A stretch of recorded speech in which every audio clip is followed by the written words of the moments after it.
Okay, today our learning targets are I can define ecological succession and I can explain the difference between primary succession and secondary succession. Alright, so defining ecological succession, whether we're talking primary or secondary, this is our definition. So, let me highlight. It is our natural and gradual change in the types of species that live in an area. It can be primary or secondary. And it's also the gradual replacement of one plant community by another through natural process over time. So that one is it's two definitions for one term, depending on what we're talking about. The big thing that I want to emphasize here is that it is a natural progression and it is a gradual progression. Nothing about succession is quick. We're talking hundreds of years. Okay? So as we go through today, we're going to talk about two different situations. The first situation we're going to talk about is there is actually a oceanic volcano that continues, if it continues erupting in the pattern that it is, within the next 20 to 30 years, we're going to have a new island. Okay, out in the Pacific. Okay, so that's going to be our first situation we talk about. The second situation we're going to talk about is last year's California wildfires. Y'all remember that last year, worst wildfires we've had in a long, long time. We're going to talk about that as well. And so the first one, the first is an example of primary succession, and the second is an example of secondary. Okay. Please remember that even if I move ahead, you can still keep up this definition on your Google Classroom, so you don't have to stick with me if I move ahead a little faster than you do. Okay, so I'm going to keep going on. Okay, primary succession. Okay, you need to know the definition of this one as well. So I'll go ahead and highlight it. Okay, primary succession is a place that begins without any soil. So when we were talking about the volcano, right? Y'all know how islands are made? Do y'all remember that? So it erupts, rock, erupts, more rock. And then eventually it pops out of the water and it continues to do that until there's an island, right? So when that island is formed, is there any kind of vegetation on it at all? No, because it's just rock, right? So how do we go from rock to tropical island? That's what we're going to talk about today. Okay. The main one, okay, so glaciers and asteroids are also examples. We're going to talk about volcano just because that's the one that is currently happening.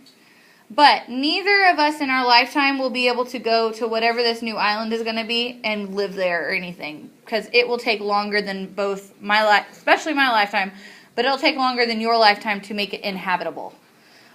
Now, are there things that humans can do to make the habitability quicken? Yes. Is it usually something we want to do? No. Depends. Because what if we put on an island something that probably shouldn't be there? Okay, so remember when we talked about our invasive species last week? Sometimes humans put an invasive species somewhere where they shouldn't be. So, it's just one of those things. So, let's also talk about this for a second. How do you pronounce that word that starts with an L? Yes. Lichens? Nope. Oh, lesions. Nope. Yes. Lichens. Okay, so it's pronounced like-en. Lichen. Now,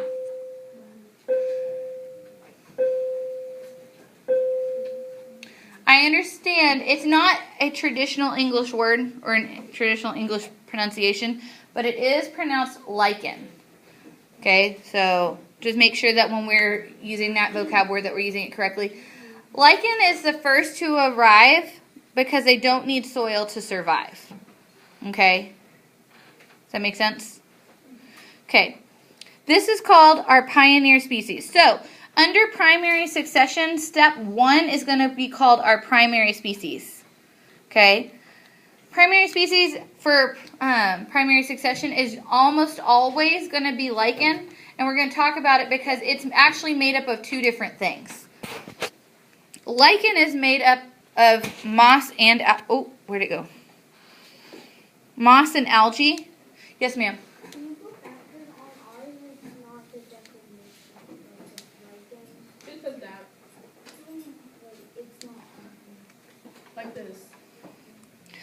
Lichen is made up of moss and fungus. Depending on where you are, it may have almost a 50-50 ratio, or it may have one stronger than the other. So for example, if we are in a deciduous forest, which one would we expect? Algae or fungus? Fungus. Fungus. We'd expect fungus more often, right? Now, you might have a little algae if we're near like a swamp or something, but we're probably not going to have a ton of algae. Now, if we're in the Pacific, where the new island's going to be, what would we expect to be there? Mostly algae, okay? Lichen, yes. Does the lichen stay there after like everything is like it's already been developed in their soil, or does it just like disappear? It's a great question that I'm going to answer for you. Okay, so this right here, though, this is not something that you walk up and you're like, hey, let me just peel the lichen off that rock. Okay, you're probably going to have to like scrape it off. There are people who sometimes they're not. Just listen. Some of these are very high in nutrient value, so there will be people who will actually scrape off lichen in certain places, and they will put it in their food. Now, there are also some that are incredibly hazardous to people's health. So it's just kind of like any other plant, or you have to know which one is which. So, your question is that, does it stay there? And the answer is no, eventually it will go away. The reason for that is that the lichen is there to help start putting nutrients into the soil. Okay? So soil starts to form as lichen forces with forces in sorry, let's try again. Weathering and erosion. We remember that? I know we haven't talked about it this year. That's our next unit. But you remember it from 5th and 6th grade? Yes. Okay. So, weathering comes in, it breaks down the rock, erosion happens, moves around the rock. Okay? So then we start getting little bits of soil, right? But if we just have broken up pieces of rock, can something live in that? No. No, it has to have organic material. So what happens is that eventually the lichen breaks down and dies, and then when it decomposes, it puts that organic material inside the soil. So, Kevin, does that answer your question? Yes, ma'am. Yep. So we have to have that organic material in order to grow our next stage. So, does this sound like a quick process? No. No, this is probably the longest process, and it's just the development of soil. When we move on to our next step, we probably only have maybe 1 inch, 2 inches of soil, because this takes so long that we probably don't have a lot of soil left, right? Or yet.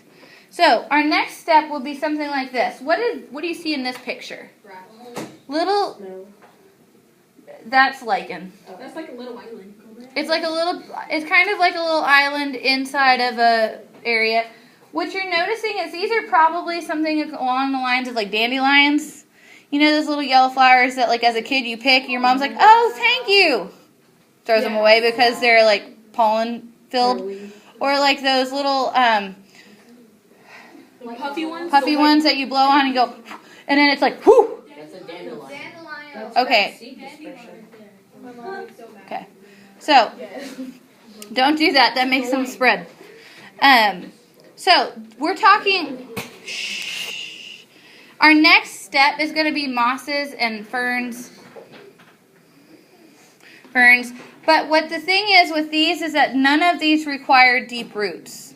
If you get a fern or like a small weed, their roots are probably only going to go about that deep, right? So have y'all ever pulled a dandelion up? It's not a deep-rooted plant, okay? If you were to go into my backyard, when we moved in, I had grass in my backyard. But I had really bad grass, okay? It would have been kind of like along this line of really shallow root grass. Well, Bella and Crosby loved to run in the backyard. So every time they went and took their laps around the backyard, they would pull up the grass as they went for their laps, right? So now, we're kind of like the opposite of succession. We're going backwards to now my whole backyard is just dirt. Okay? Now, it doesn't help that we also have giant trees so the sun can't get down to our dirt to be able to plant any grass. But I don't know why I got off on this tangent. Sorry about that. These are not going to have deep roots, but what's going to happen is, let's say you have this much soil, right? And then there's a layer of rock. The older those roots get, are they going to want to keep going down? Yeah. So what will eventually happen to that rock? It's going to continue to break apart, right? Because the roots are going to get in there, and that's a type of weathering, or a type of erosion, is that roots get in there and they start breaking those rocks apart underneath the soil. Yes, sir? Kind of like when the water gets into rocks and then as it freezes, it expands. Yes.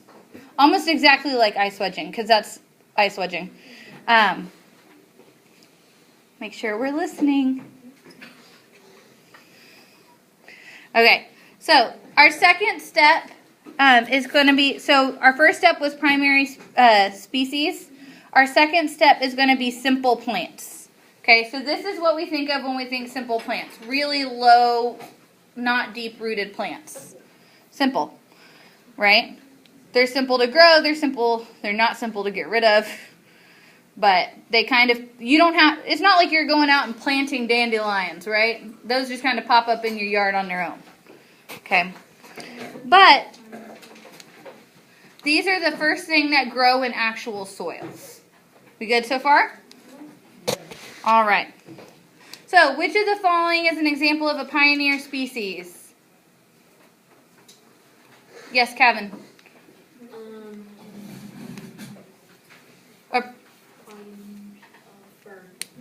Fern? Does everyone agree? Yeah. Yes. You don't? What do you think? Oh, never mind. There's different answers. Oops. Yeah, on ours there's different answers. Okay. Yeah, on y'all's it says lichen, and that would be the correct answer. On here it would be fern, because that's the shortest one. A rocky island appears to have an appears as oceanic water recedes. Which of the following forms of vegetation would probably appear first on the bare rock? Yes, Jason. Lichens. Lichens. Good. Okay, so when the simple plants die, okay, again, we need the simple plant, just like we need the lichens to die, we need the simple plants to die also, right? So we need that. So the next thing to come up is going to be grasses, wildflowers, and other small plants. Now these are not shrubs, these are just small plants, okay? The soil, because of the simple plants dying, the soil layer has continued to get thicker and thicker as we've gone, okay? So now when we get grasses and wildflowers, those have a little bit deeper of roots, which can be accommodated because of the extra soil. We good so far? So let's review. Samaria, what's step 1 of primary succession?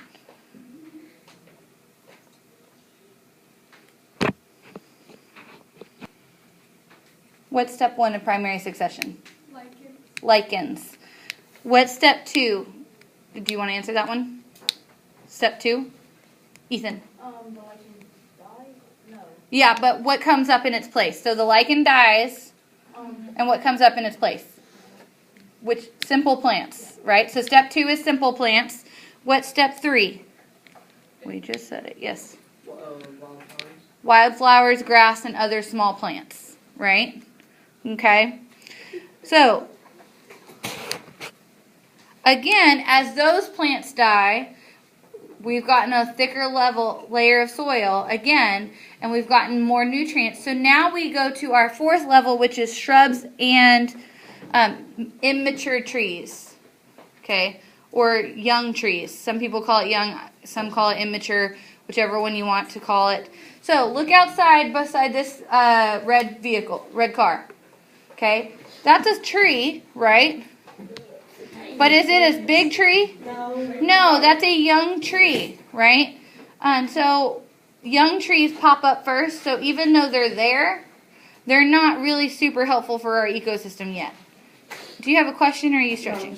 Okay. So step 4 is going to be shrubs and young trees. Now, here's where some people will combine these steps. I separate them just because for me it makes sense. When you look at this picture, this kind of looks like a miniature version of what eventually is going to grow there, right? So it's kind of like you guys are like miniature versions of the adults you're going to be. Yeah. So you already kind of look like, when you grow up, you're not going to look a ton different than you do now, right? People will be able to recognize you. That's kind of the same thing with this stage of succession, is that we will be able to recognize what kind of environment it's going to be. Now, so far we've been talking mostly about plants. So, many teachers will combine these two levels of plants and animals. I separate them just for ease, but just know that I put 6 levels of succession, and some teachers put 5. It doesn't matter because basically we're saying the same thing. Okay, so our next part is going to be that insects, small birds, and mammals move in. Okay, so that's going to be, for me, that's going to be your 5th step of succession. Insects, small birds, and mammals move in. Because if we were looking at that picture from the slide before, you can start seeing that there's places for the mammals to hide. The soil is now deep enough for burrowing animals to be able to go underground like they need to be able to. They will have enough vegetation to eat it and not destroy the ecosystem. Yes, sir. How would a fox get on an island that's way far out to the Pacific? We're not talking about that right now. Yes. What happens if the animal arrives too early and it just destroys the environment? Then they'll have to go back a stage. Usually animals are they're very in tune of what they need, and so they also understand that there has to be an abundance of what they need in order to want to move there. Okay. We will talk about how animals get on islands, but we're not going to talk about it right this second. Yes. How do they get to the place they need to be? Usually they have there's a reason that they're moving. It could also be, so for example, we'll talk about it now, I guess. For example, I have a lake house on Ray Roberts. Not me personally, my grandmother owns it.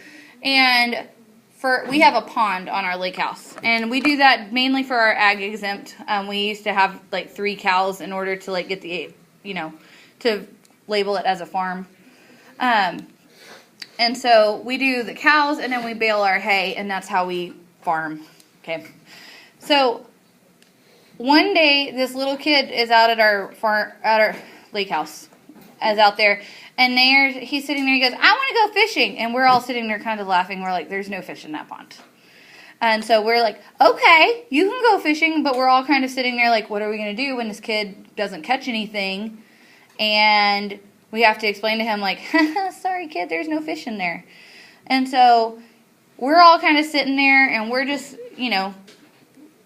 Miller's drink Diet Coke, okay? So we're all sitting there in our lawn chairs drinking our Diet Cokes, watching this kid fish, and all of a sudden he goes, "I caught something!" And my uncle goes, "There is no way he caught something. He caught a branch." And then all of a sudden he pulls up this bass. And we're like, "But we didn't stock that pond. There were no fish in it." Literally one summer it got so hot the entire pond dried out. And so we knew that since that had happened, we hadn't put any more fish in it. So then we're like, "Okay, that's a fluke. Something happened." So then he pulls out another bass. And we're like, "Okay, so 2 of them, naturally 2. He pulls out a third. And at that point we're like, "Stop fishing." And so then we're sitting there and we're like, "How the heck did those fish get in there? We didn't put any fish in that." Here's how it happened. Okay? Birds eat fish eggs. Oh. When they go poo, and it happens to be over the top of my pond, now there are fish eggs in my pond. And now we have this giant bass that, I kid you not, is this long. And we catch her pretty often. We call her Grandma Bass because the ladies are the ones that tend to live longer than guys in bass. And so we joke because we're like, "We didn't stock it. Nature did it. Well, that's the same thing with islands. Okay, so it may not always be a bird going over and fertilizing a pond, but a lot of species get dropped off that way. Also, remember when we watched the video about the iguanas and the Galapagos Islands, how they came over on driftwood? Things like that happen. So there's no telling. A lot of ways species get there is because humans bring them. For example, fire ants. Remember we talked about how fire ants is an invasive species, but it came over on a boat. Like it didn't, like it's not like someone's like, hey, let me mail over some red fire ants. Okay. Just like how boa constrictors or what are those called? Yep. Same thing. So we're not off topic. We're right on topic. So our last stage is going to be climax community, and I do want you to write down this definition, so I'm going to highlight it for you. Okay, a climax community is a stable group of plants and animals, and is the end result of the succession process. Okay, now we've kind of talked about, we've been showing you pictures of kind of like a foresty looking thing. That's not always the case. Grasses in a prairie. Okay, cacti in the desert. Those can be climax communities as well. Okay. But that is our sixth and final step of primary succession. So let's review. What's step 1? Someone raises their hand. Yes, Justin. It's Look at your notes. Lichen. Okay, and lichen is called a what? Yes. Pioneer species. So remember when we talk about pioneers in covered wagons, they're the first ones to go out into that area? Not always. I understand Native Americans were there first, but in our capacity, we're going to say first ones out there, right? Lichen, pioneer species. What's the second step? Yes. The lichens die and simple plants grow. Lichens die and simple plants grow. What's the third step? Yes. Animals come. Not yet. Oh, Hold on. Yes. Plants like shrubs and like flowers. You're combining 2 steps. Which one goes first? Flowers, grasses, and small plants. Okay, then what's the 4th step? Yes. Young trees and bushes. Young trees and shrubs. Good. What's the 5th step, Kevin? Animals move in. And what's the 6th step? Yes. Climax community. Climax community. Okay, so there are your steps for primary succession. Okay, let's review. How does primary succession always start? Yes. Lichens. No. Oh, a new place is made. Yes, Jason. No, not always volcanoes. Yes. A place without soil. Primary succession is always a place without soil. Any place without soil. Okay, are we ready to move on to secondary? Okay. Secondary succession is a lot simpler because there's already soil there.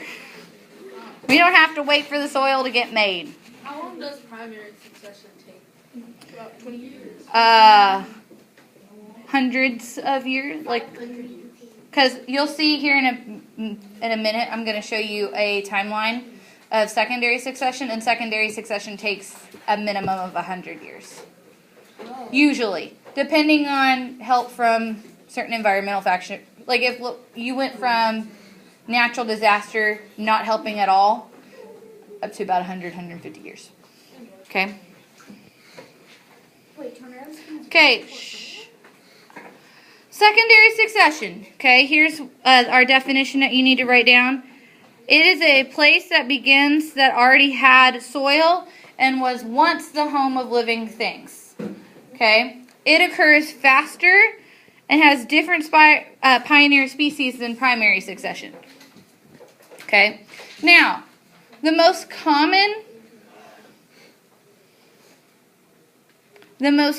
causes are going to be fire and tornado. However, being in the south and being in a very hot area, one that causes a lot of problems is drought for us. But usually if we're in a long drought, we're more prone to fires, right?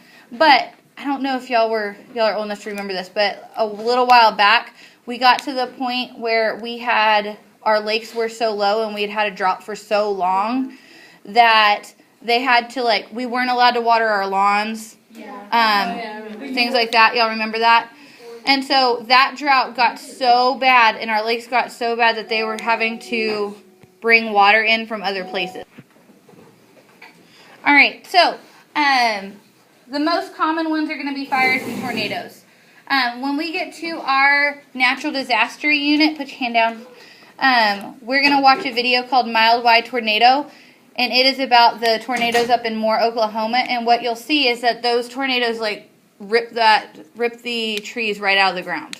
And we're not talking small trees like out here, we're talking like oak trees, like giant oak trees. Like 100 more than 100 basically. So when we're talking tornado, it can be just as devastating as a fire. But today, when we're talking about our examples, we're going to talk about a fire. Okay? Okay, so look at this picture real quick. After a disturbance happens, which is what, fire, tornado, or whatever, what's going to happen? What's going to be the first thing that grows back? Yes? Grasses. Grasses. Good. It's always nice to know that y'all can read graphics. Okay. All right, so here's our timeline, Caleb. You were wondering about timeline. This is 150 years plus just to go from we've had a wildfire to we're back to where we started. Okay? So, and these are our three stages. Is going to be primary, intermediate, and climax community. And we're going to talk about it. So, we start off, it always starts off with some sort of disturbance. Okay, so in this example, it's a fire. Okay, now, although if a fire burns up like a wooded community, although some of that will go back into the soil, most of it is going to be a nutrient-less soil, meaning that there's not going to be a lot of nutrients in it. So again, just like in primary succession, we've got to put the nutrients back in. Okay, so we start with our pioneer species, which is going to be annual plants. Do annual plants come back year after year? No. Nope, they're a one-year thing. Okay, so they'll grow and then they'll die, right? Putting the nutrients back in the soil. Okay, then when we get to grasses and perennials are what grow back year after year after year. Does that make sense? Okay, I always thought that was weird too when my grandma would say annuals because it makes it sound like it should come back every year.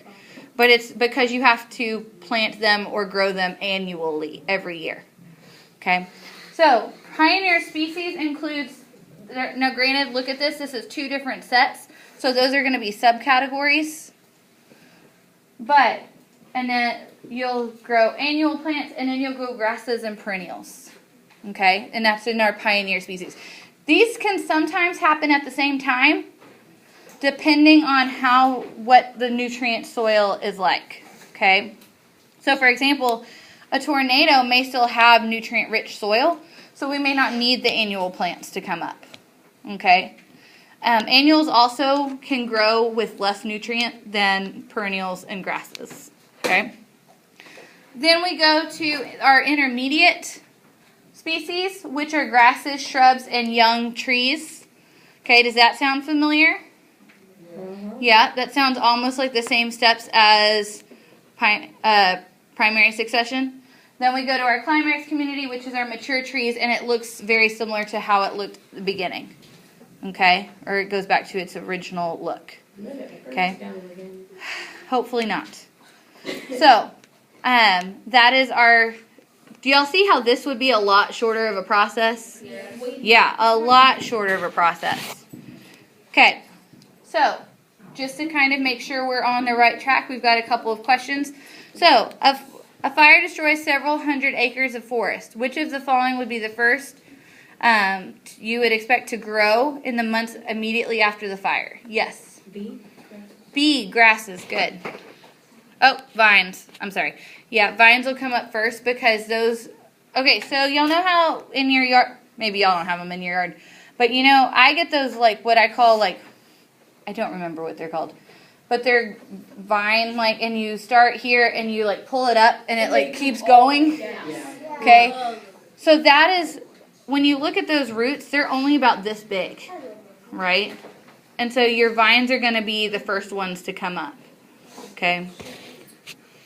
A forest of pine trees is burned up over a 10-mile area where lightning strikes a tree.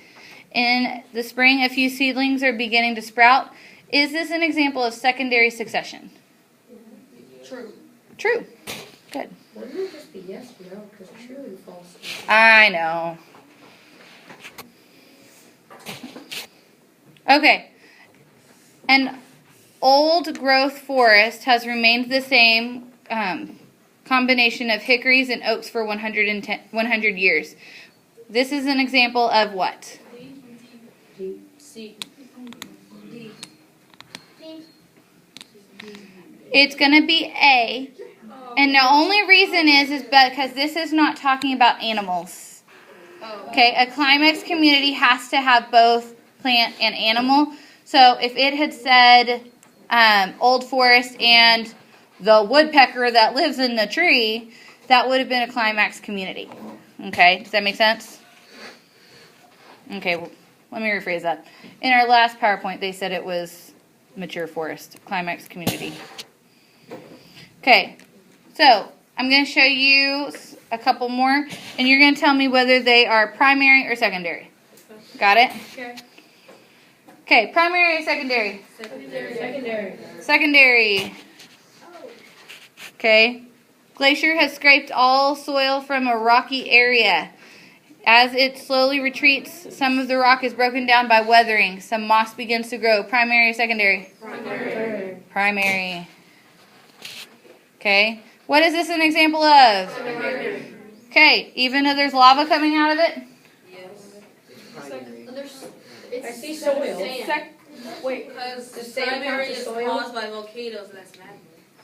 Okay. What are we looking at here? Is this rock? No, it's Sand. Magma. It's Sand. Primary. primary. It's going to be primary. Okay. It's going to be primary because you don't know if this is still growing or what's happening here. It would probably be one of those that it would be helpful if it was a test question that would give you more information. But this is a starting off with rock, right? Now, the sand could be a reflection of that weathering and erosion is already occurring, right? Which we need to have happen. But because sand is there doesn't mean that it's a secondary, or it means that it's still a primary, okay? Okay, a pond slowly fills in as algae and other plants die and fall to the bottom. Secondary. Secondary. Put a thumbs up if you think it's primary, thumbs down if you think it's secondary. Wait. Okay. I was Secondary. Secondary. Okay. Fair enough, fair enough. All right. right. Are there any questions? Okay, stop. Let's review. What are the steps of secondary succession? Give me the first one. Yes. No. Secondary succession. Yes. Pioneer species. What's the second step? Yes. Intermediate species. Intermediate species. And what's the third step? Yes. Climax community. Climax community. Okay. What's the difference? Okay. What's the difference? If I was to say in one sentence, tell me the difference between primary and secondary, what would your sentence be, Joy? Primary takes longer than secondary. Okay, that's true. Primary takes longer than secondary. That's true about it. What else? Yes. Secondary already has soil. Secondary already has soil. That's true. Give me one more sentence about it. Thank you. It's kind of the opposite of secondary has soil. Yes. So, primary is that's like the place being created. Okay, in one sentence. It's rock. Primary starts with rock. Good. All right. Y'all have any other questions? No, man. All right. Y'all can pack up for the day.